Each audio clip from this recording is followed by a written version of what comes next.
नमस्कार दोस्तों। आज हम नंद वंश के शासन के विषय में पढ़ेंगे। महापद्म नंद नंद वंश के संस्थापक थे। शिशुनाग वंश के अंतिम शासक महानंदिन को मार करके मगध पे कब्जा किया। ऐसा बताया जाता है कि वो शूद्र माता से पैदा हुए थे। उनके पिता के विषय में सही जानकारी नहीं है। कुछ लोग तो ऐसा कहते हैं कि ये महानंदिन के पुत्र थे, कुछ लोग कहते हैं ये वैश्या से जन्मे थे। मतलब ब्राह्मण ग्रंथों में और पुराण में, वेद में कई तरीके की बात कही गई है, लेकिन जैन धर्म और बौद्ध धर्म में ये बताया गया है कि वो शूद्र जाति के थे। महापद्म नंद का जन्म लगभग 400 ईसा पूर्व के आसपास हुआ था और मगध साम्राज्य पे उन्होंने राज्य किया। शासन लगभग 345 ईसा पूर्व से 322 ईसा पूर्व तक किया उन्होंने। उस समय भारत 16 महाजनपद में बटा हुआ था। 16 महाजनपद हैं।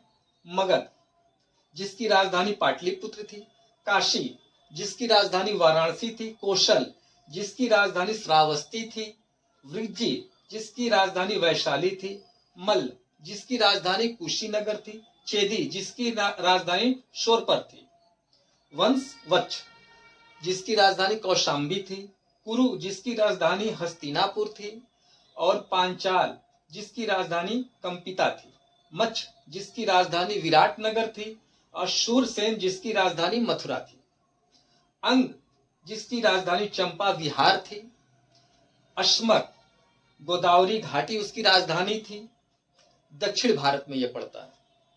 अवंती, जिसकी राजधानी उज्जैनी थी, गांधार, जिसकी राजधानी तक्षशिला थी, काम्बोज, जिसकी राजधानी अफगानिस्तान और कश्मीर का कुछ क्षेत्र था।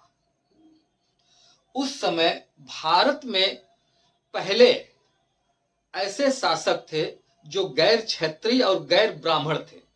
वो शूद्र जाति के थे और वो किसी राजा या महारानी के पेट से पैदा नहीं हुए थे। वो अपने ताकत, अपने बल के, अपने बुद्धि के बल पे उन्होंने मगध साम्राज्य का शासन अपने अधीन किया।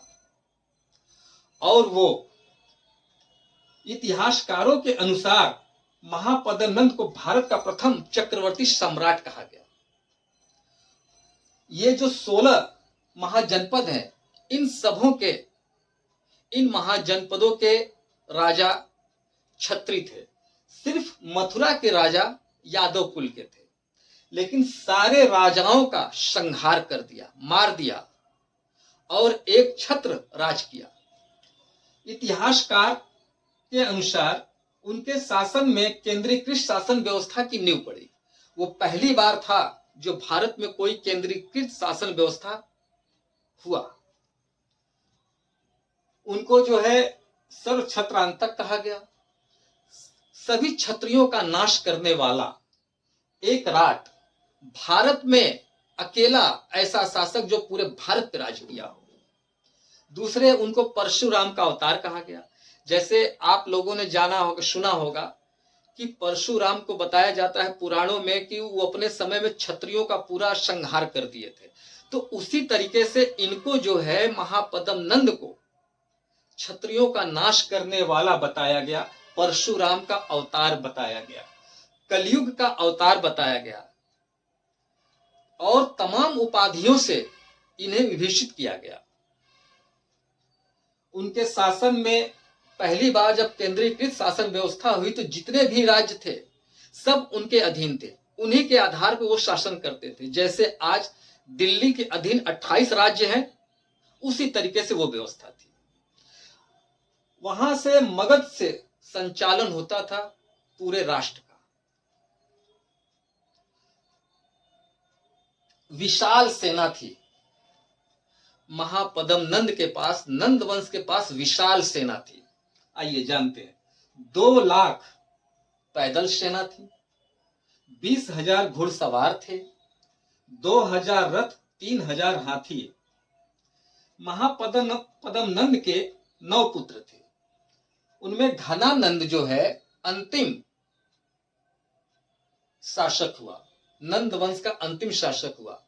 इनका शासन एशिया में भी, पूरे एशिया में इनसे ज्यादा शक्तिशाली और इनसे ज्यादा ताकतवर, इनसे ज्यादा सेना किसी के पास नहीं थी। विशाल सेना, बहुत समृद्ध राज्य था, अपार धन संपत्ति इनके पास थी। बताया जाता है कि ये जनता के ऊपर जो है कर ज्यादा लेते थे, जनता से ज्यादा कर लेते थे। और ये जो है पहले ऐसे राजा थे जो ब्राह्मण और क्षत्रिय मतलब उच्च वर्ग को अपने दरबार में कोई स्थान नहीं दिए थे। ये ज्यादा से ज्यादा छोटी जातियों को, पिछड़ी जात को, अनुसूचित जात को, अनुसूचित जनजाति को अपने दरबार में नौकरी दिए और उनका ज्यादा देखभाल करते थे।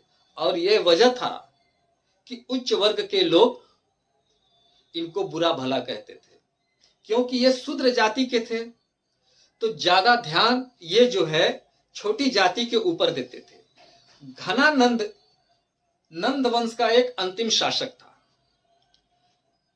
उस समय चाणक्य और चंद्रगुप्त मौर्य ने मिलकर एक कूटनीति के तहत चंद्रगुप्त मौर्य ने इनका वध किया और मौर्य वंश की नींव डाली। सिकंदर का भी उस समय हिम्मत ने भारत में प्रवेश किया सिकंदर, लेकिन मगध पे चढ़ाई करने का उसका साहस नहीं था। उसके सैनिकों को, उनको जब यह पता लगा कि मगध साम्राज्य के पास इतनी बड़ी सेना है, इतनी विशाल सेना है, तो वो आगे बढ़ने से मना कर दिए और उन्होंने इनकार कर दिया कि हम इस पे चढ़ाई नहीं करेंगे। जबकि उनको चंद्रगुप्त मौर्य ने और चाणक्य ने कहा भी था कि आप मगध साम्राज्य पे आक्रमण करिए, लेकिन उनका साहस नहीं हुआ और वो चले गए। तो आपने जाना कि एक शूद्र राजा पूरे देश को में शासन किया और चक्रवर्ती सम्राट कहलाए। अगर यह जानकारी आपको अच्छी लगी तो हमारे वीडियो को, हमारे चैनल को सब्सक्राइब करें, लाइक करें, शेयर करें। धन्यवाद।